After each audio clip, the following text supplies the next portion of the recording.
Listen, child, to the whisper of the wind through the baobab's ancient arms. Have you ever heard of the twins who were born not with cries but with silence, and hair like coiled serpents, long and dreadlocked from their first breath? Some say it was a blessing, others, a curse. But the earth remembers, and so shall you. Before we begin, if stories like this touch your heart, please like the video, subscribe for more, and tell us in the comments where in the world you're listening from. It means a lot to us. The village of Ngombai slept beneath a sky so wide it could swallow the moon whole. The air was thick with the scent of wood smoke and the distant hum of cicadas, their song rising and falling like the breath of the land itself. On this night, beneath the watchful gaze of the ancestors, a woman named Adia labored in the dim glow of a palm oil lamp. The midwives murmured as the first child slipped into the world, silent, eyes wide open and crowned with thick, rope-like dreadlocks that curled down to its tiny waist. Before the shock could settle, the second twin followed, identical in every way, their hair like living shadows. No one spoke. The drums outside, which had been beating in celebration, faltered. The fire crackled, casting long, trembling fingers against the hut's walls. The oldest midwife, Mama Kezi, finally broke the silence, her voice a dry leaf scraping stone. These children, they are not just of this world. Adia, trembling, reached for them. The moment her fingers brushed their locks, a shiver ran through her, not of fear, but of knowing. The hair was warm. It pulsed, as if something slept inside it. Word spread faster than a brush fire. By dawn, the village elder, Baba Jabari, stood at Adia's threshold, his staff planted deep in the red earth. The ancestors have spoken, he declared. These twins carry a sign. But signs are like knives, they can cut either way. Some said the twins were touched by Anansi, the trickster, their hair holding his cunning. Others whispered of Mami Wada, that their locks were her river weeds, binding them to her watery realm. But Adia, her heart a drum of defiance, refused to let fear rule. She named them Kofi and Kaya, born on Friday, and resting place of the spirits. Yet the village's unease grew like a thorn bush. Children dared each other to touch the twins' hair, then ran screaming when it twitched beneath their fingers. Women left offerings of yam and salt at Adia's door, not out of kindness, but to ward off ill fortune. And the twins? They did not cry. They did not speak. They only watched, with eyes too old for newborns. Then on the night of the full moon, the drums began again. Not the village drums. These were deeper, older, as if the earth itself was pounding its chest. And the twins' hair, it moved. Like vines seeking sunlight, the dreadlocks stretched toward the sound, pulling the children upright though they had not yet learned to crawl. Adia's blood turned to ice. What have I brought into this world? And outside, beneath the indifferent stars, something in the forest answered the drums. The drums from the forest did not fade with the dawn. They pulsed beneath the earth, a rhythm so low it was felt more than heard. Like the heartbeat of a sleeping giant. The twins, Kofi and Kaya, sat upright in their woven cradle, their dreadlocks swaying gently, as if dancing to a song only they could hear. Adia watched them, her hands trembling as she stirred the morning's porridge. The fire spat and hissed, mirroring the unease in her chest. They are hungry, Mama Kezi said, her voice like cracked leather. But she did not mean for food. The village had woken in a hushed frenzy. Men sharpened their spears. Women clutched their amulets tighter. Even the goats refused to graze near the twins' hut, their nostrils flaring at some unseen scent. Only the village fool, old Dauda, dared to approach. He crouched before the cradle, his milky eyes reflecting the twins' silent gaze. Ah, he chuckled, tapping his own tangled hair. You and I, we understand. The world thinks we are broken. But the spirits, they whisper to us, don't they? Kofi's tiny fingers curled around a lock of his own hair. And then, a whisper. Faint, like wind through dry grass. Dauda's smile vanished. He leaned closer, his ear nearly brushing the child's dreadlocks. His breath caught. Adia, they speak. The porridge spoon clattered to the ground. What did they say? Dauda's face paled. They said, he is coming. That night, the village fires burned low. No stories were told. No laughter rang out. Even the crickets held their breath. Adia sat between her twins, her back pressed against the hut's wall, as if it could shield them from whatever lurked beyond. The dreadlocks had grown heavier, darker, coiling around the children like protective serpents. Then, a knock. Not on the door. On the inside of the hut's walls. Adia's breath turned to stone in her lungs. The knocking traveled, circling them, slow and deliberate. Thud. Thud. Thud. Kaya blinked up at her mother, her eyes reflecting the dim embers. He is here, she said, her first words. And the dreadlocks unraveled. They slithered across the dirt floor, weaving through the cracks in the hut, reaching into the night. Adia lunged for her children, but the locks held them fast, roots digging into the earth. Outside, the village dogs howled. Then silence. A figure stood in the doorway. Tall. Too tall. Wrapped in shadows and the scent of wet leaves. You have kept them safe, the figure rasped, its voice like bark scraping stone. But they were never yours to keep. Adia's voice was a blade. Who are you? The figure stepped into the firelight. Its face was not a face. It was a mask of living wood, carved with symbols that hurt to look at. And its hair, dreadlocks, long, endless, twining down its body like roots seeking water. I am the first, it said. And these?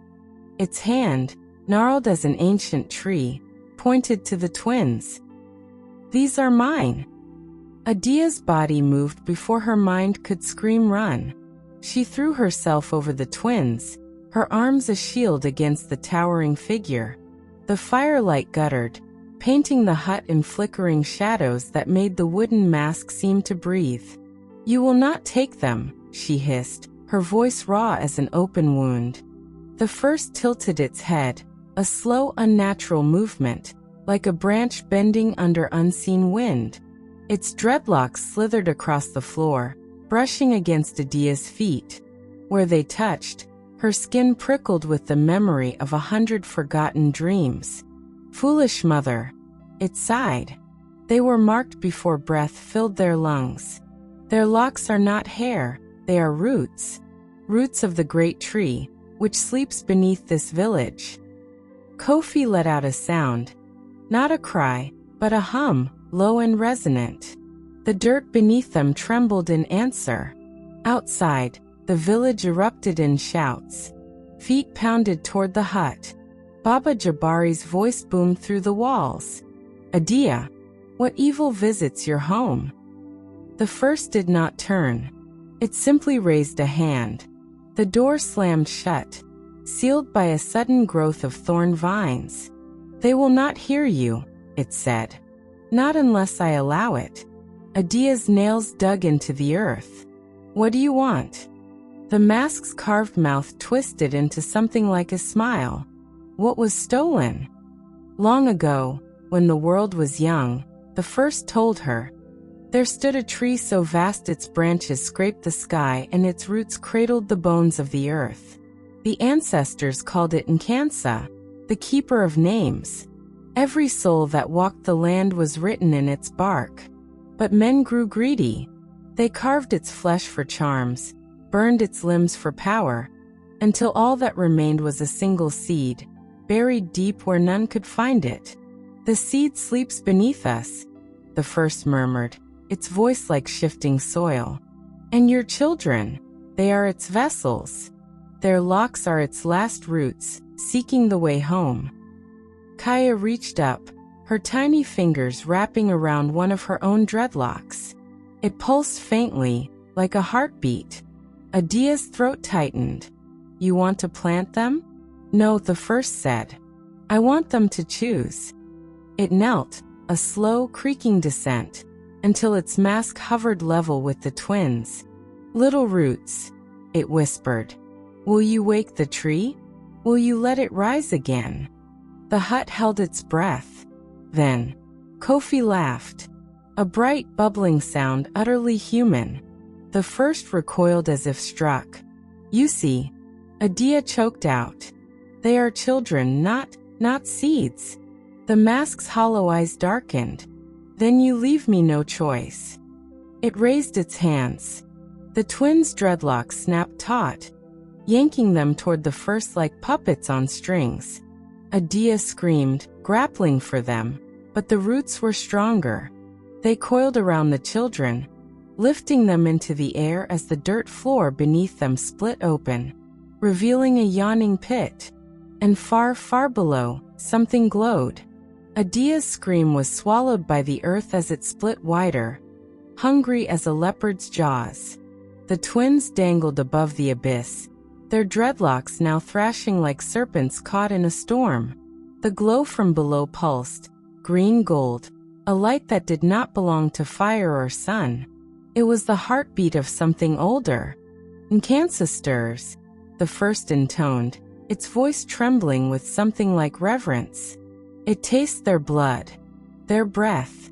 It remembers. Adia lunged, her fingers brushing Kaya's ankle. Then the roots yanked. The children plunged into the pit. No, not plunged. Lowered. The dreadlocks stretched impossibly long, lowering the twins gently into the glowing dark, as if they were precious offerings. Adia scrambled to the edge, peering down. Far below, the roots coiled around a massive shape, a seed, big as a hut, its surface etched with symbols that made her eyes water. The twins landed upon it, their tiny bodies dwarfed by its enormity. Kofi pressed his palm to the seed. It shuddered.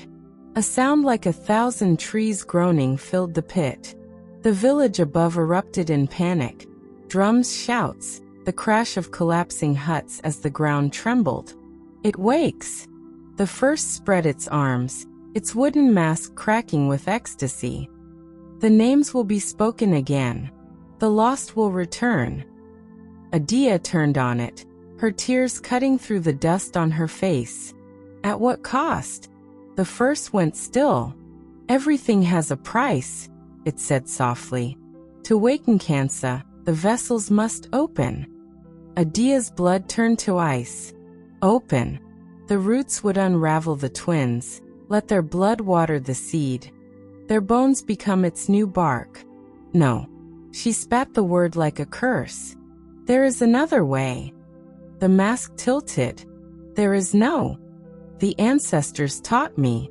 Adia ripped the beaded necklace from her throat, the one her own mother had given her. The beads were old, so old, carved from Kansa's wood before the great cutting. You want its power? Take mine. She hurled the necklace into the pit. It struck the seed, and the world screamed. Light exploded upward.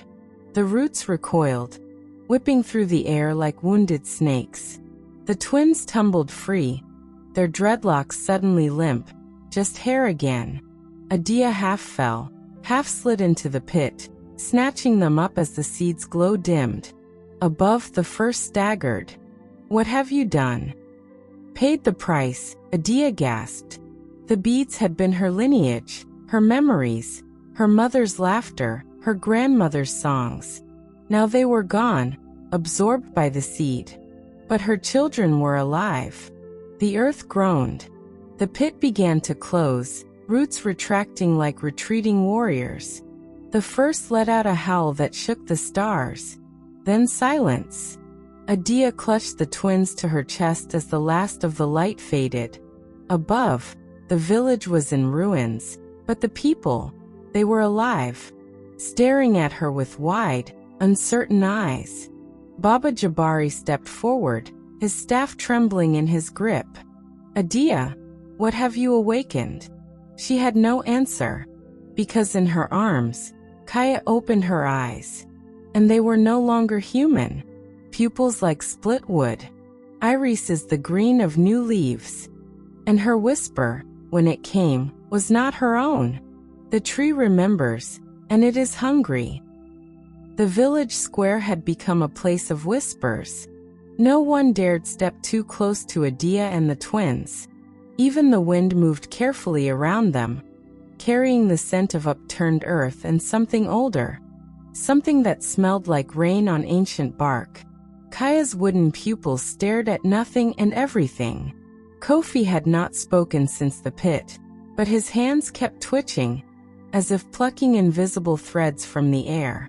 Their dreadlocks, once wild and alive, now lay still, but no villager was fooled. Something had changed. Baba Jabari circled them, his staff carving uneasy patterns in the dirt. "The first is gone," he muttered. "But the seed is awake, and it is not pleased." As if summoned, the ground trembled. A low, groaning noise rose from beneath them, like a great beast shifting in its sleep. The villagers gasped as cracks spiderwebbed through the earth, thin green light seeping up between them. Adia clutched her children tighter. "What does it want?" Kaya turned her eerie eyes to her mother. "To grow." Then, movement. At the edge of the village, where the forest began, trees twisted, their trunks contorted, roots tearing free of the soil with wet, sucking sounds. Branches wove together, forming limbs. Leaves knit into ragged cloaks. And then, they walked. Not like men, not like beasts, but like something that had forgotten how to stand yet remembered why. The villagers fled, screaming. Adia stood frozen as the walking trees lurched closer, their bark mouths splitting into silent howls. "They come for the vessels," Baba Jabari breathed. "The seed wants its roots back." Kofi suddenly jerked in Adia's arms. His dreadlocks shivered, then unraveled, not into roots, but into threads, golden and glowing. They shot outward, wrapping around the nearest walking tree. Where they touched, the tree stiffened. Its howl cut off. Its branches relaxed. Kaya's locks did the same, lashing out like whips of sunlight. One by one, the trees froze, then bowed, their foreheads pressing into the dirt. A voice filled the air, not the first, not the twins. Deeper. Older. "They are mine," it said, and the words were not sounds but roots, pushing up from the ground, coiling around ankles, wrists, hearts. Adia fell to her knees. "Please," she begged the earth itself. "Take me instead." Silence. Then, a sigh. The roots retreated. The trees shuddered and collapsed, mere wood again. The green light faded. And in Adia's arms, the twins blinked. Their eyes were human once more. The rains came early that year. Crops grew taller than any living memory. Children laughed louder. And the twins? Their dreadlocks never moved again. But sometimes, when the wind blew just right, villagers swore they heard humming. A song without words, sung by something vast and green and alive. As for the first, it is said it walks the forest still, mask cracked, voice hoarse from calling. Calling for the day the seed wakes fully. Calling for the day the tree walks. And when that day comes, well, that is another story. A river that forgets its source will run dry, but a tree that remembers its roots will shade generations. Ancient proverb. Before you go, if this tale rooted itself in your heart, do not let it wither. Subscribe for more stories that breathe. Ring the bell to journey with us daily. Comment below.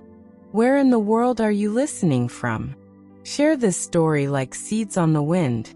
The ancestors are listening, and they are pleased.